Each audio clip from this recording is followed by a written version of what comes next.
Talk a little bit about the power you have today. It's just insane. You hit the balls 450 today.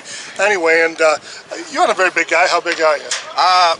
6'2", 245 pounds. Are you that heavy? Yeah. All right, well, but you're ripped, but you're 45, 46 years old. 45 years old. I'll be 46 in July. And I know, you're a famous conference pitcher. How long does your career go back now? I have been pitching at the conference level since its very first year in 2005. I've been pitching probably since 2003. So that would make it almost 30 years that I've been pitching. So, yeah, a lot of experience. Yeah, congratulations on a great career. Thank and you. the way you're hitting the ball now, do you think you're hitting the ball better now than you did at 25? I think I had more raw power at 25, but I've worked really, really hard outside of softball to stay in really, really good shape and actually mobilize myself so I could feel like I did when I filled. Working on CrossFit or stretching, stuff like that? I used to really take CrossFit really serious to the point to where I think it was kind of detrimental to my playing ability. It kind of felt like it married myself to the ground, my feet to the ground. So I kind of switched up and made a different methodology where it incorporated yoga, plyometrics, basic foundational body weight movements, and a little bit of CrossFit sprinkled in there, and it's been a blessing for me. So it's helped me tremendously. So first we start from the ground. I think if you get your feet set right, you can pretty much hit any pitch you want with that. That's a good strike, right? And then if we go right to the top to our grip. Now everybody's going to have a lot of different grips in the way they overlay it, and maybe they hold it basic grip, or some people are off the knob to create some bat speed. Okay, so some people will hold it all the way like this, 2 fingers, 3 fingers, and I hold it just almost like a golf swing, so to say. I'm not crossover like that, but just right there. And I hold it in my fingers. And the reason why I hold it so much more in my fingers is because I can get a lot of wrist action into that ball and whip that ball to be able to spin it so well. So some people like to hold it back here and feel like they have more power, but I feel like you lose that wrist snap, okay? So, and then through there, from your hands to your feet, your body has to be connected really, really well and move very, very in a good rhythmic fashion together to be able to create and generate that speed. And all the speed comes through the hips, like he's been saying. So, yeah. What did you ever play baseball? I mean, you look like a great athlete. What was your background? Did you play baseball, football, or anything, basketball? I played 2 years of college baseball, 1 year of independent baseball, and realized really quick that I did not throw hard enough anymore. So that was over, and then moved right over to. Were you a pitcher? I was a pitcher. And yes. were you a left-hand pitcher? Left-handed pitcher. So yes. the one thing that we always like to say is that my son and I, Brett, that the throwing motion of pitching is really similar to the throwing explosive motion of hitting. What would you? I agree, because if you want to have any velocity, you got to have good, strong legs, right? So if you don't have good, strong legs and a very good lunge pattern, then you're not going to have very much power. You're just going to have what you have upper body. So that's why some guys that you see that don't have the greatest lower half, they have a big upper half to try to create that power. So show us how you wind like a baseball pitcher, or for hitting, how you wind and throw your hips open. Go ahead and discuss that. What I do here is when I'm loading, I try to keep more of my weight here, but in a balanced fashion. So I'm standing about 65% here and about 35% here, okay? So, and when I load, my upper torso will rotate, and this will stay just nice and closed. So then when I go the hips, this is the last thing that moves, okay? And my hands will come through, and then I'll just rotate around my body. So my body almost works like a spring. Have you guys seen a spring? When you put that spring down and twist it, when it comes out, it springs. If you just fold it without twisting it, it doesn't have the same spring-like effect. So to me, I feel like rotating around your body, where this upper comes here and this one stays, and this goes first, but this stays and it's late, it's the last thing to go, right? And then when you have that top hand to come through, that's when you generate the power, or at least for me, the power that I do. So, do you feel like you get your initial movement though, do you feel like you get a shift and a bit of a coil with your hip too? Yes, and what most people will do is some people will twist everything together, and when you twist everything together, you're not really loading anything, so it's more of a twist here, okay, and then it's a drive. A lot of people reach, when you reach, there's no power.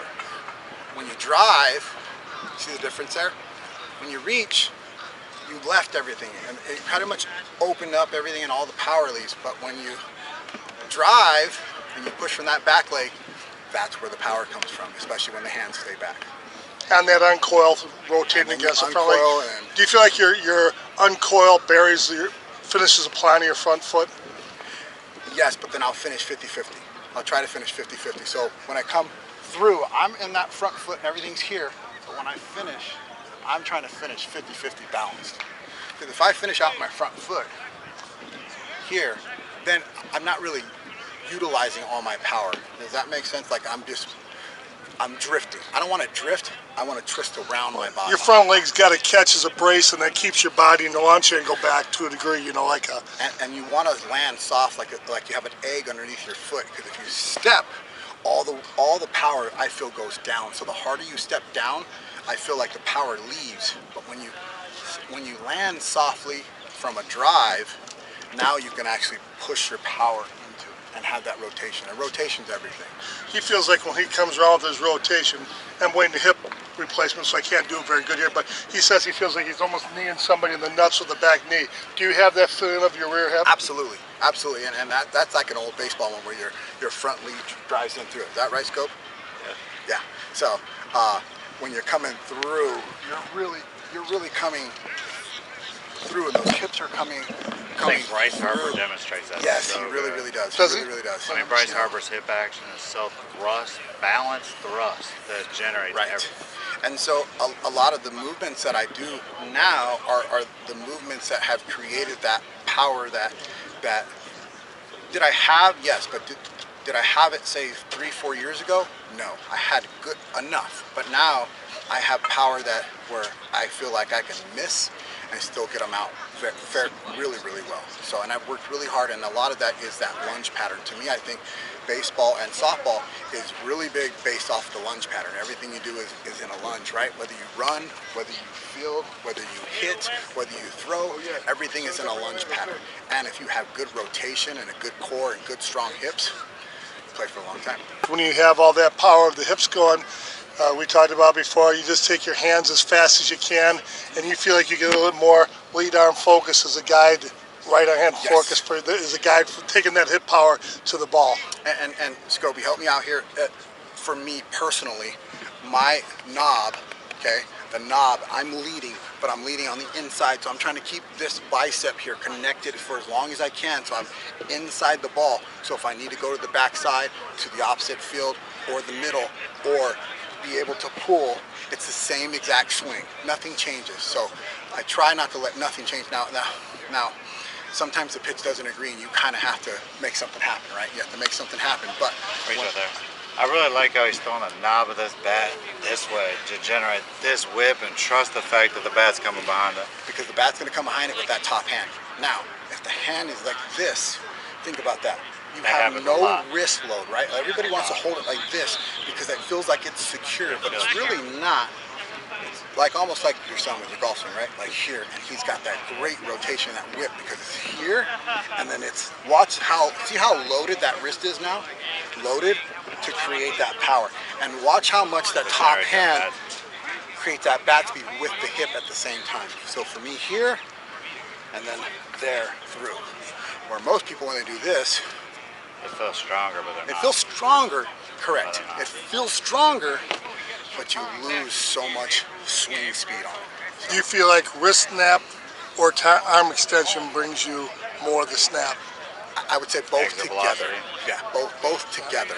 But for me, it's all in the wrist, because there are times where I'm thinking a certain spot wherever it is, and that pitch doesn't agree with me, and if I stay on it and have enough control under my body, I can throw the ball wherever I need to, so I can make adjustments, you know. And I think the key said was when the ball wasn't where he wanted it, he has another plan. I think too many people are committed to one plan. When I commit myself to one plan, I'm out. 100% I'm out. Let me quote which is one of the greatest, to me, one of the greatest managers I've ever had the pleasure of being managed by, and that's John Rector. And he would say, it's your minute and a half in the box. Not the pitchers, not the defense. it's yours. You've worked all week. You put the work in. You're away from your family. All these things. It's your minute and a half in the box, and you control it.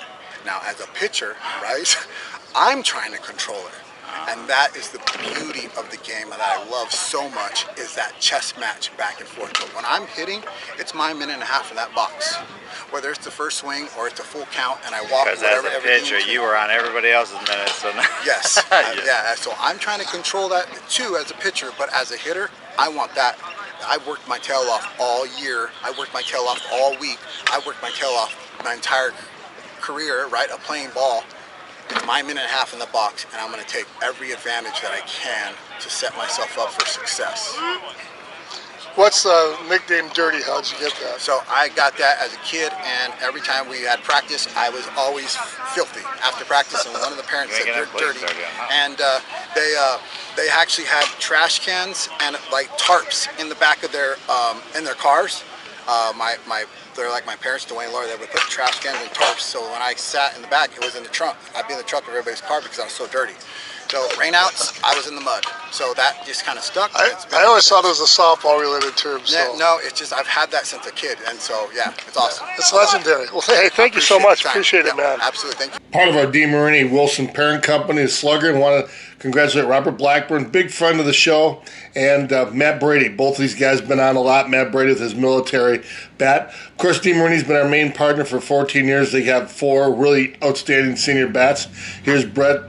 Recently he was down here in Florida killing the Larry Carter. So you can't go wrong with buying one of those. I'd like to also thank other sponsors, evilsportsbot.com. Bob's been with us since 2002. GT USA, Senior Softball USA, and Softball Magazine. Lessons with Brett and I at sportstechnique.com. And if you're out on the West Coast, or he'll travel as well, Steve Imlay, our friend, is teaching out of Arizona. So thank you very much, and look forward to seeing you next episode.